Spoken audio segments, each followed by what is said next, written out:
Barangay Ginebra players back on track agad. Ilang players ng Ginebra ipinakita kung paano at gaano kahanda para mamaya sa magiging laban nila sa Game 1 ng semifinals kontra Northport. At speaking of Northport, handa na rin makipagbakbakan sa Ginebra. Arvin Tolentino may sinabi, so yan ang ating mga tatalakayin.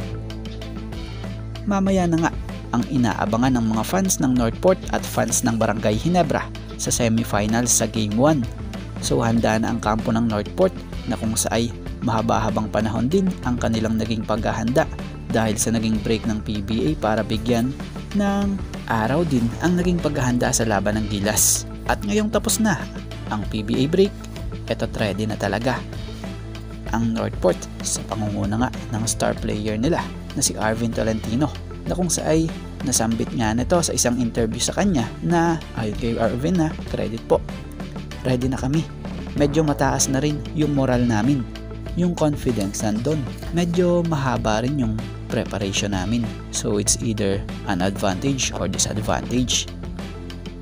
So speaking of moral, talagang magiging mataas ang moral ng Northport dahil na rin yan sa ganda naman din talaga ng tinatakbo at tinakbo ng laro nila this conference. Biruin mo, halos madumi na nga nila lahat ng teams dito sa PBA dahil sa ganda ng tinatakbo nga po ng laro nila. So bihira ang ganito dahil nakita naman natin dati ang Northport, diba? Pero ngayon, eto't sumasabay na sa mga powerhouse team din dito sa PBA. At dito tayo sa kampo naman ng Ginebra. Batay sa pinakitang video update ni Barangay Ginebra San Miguel sa kanyang Facebook page, kapansin-pansin na patuloy ang ginagawang pagpapakondisyon ng team ng Barangay Ginebra bilang paghahanda sa Game 1 ng semifinals.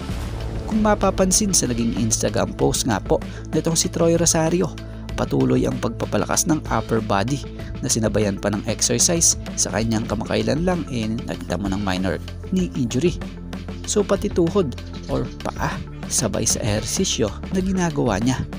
Same sila na Jeremiah Gray na siyang patuloy rin na nagpapalakas pa ng upper and lower body.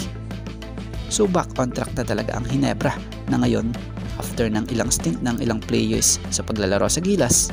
So good thing lang talaga din na nangyayari sa Ginebra ngayon yung may mga dating injury na player siya ngayon nagpapakita na ng senyales na talagang kondisyon na.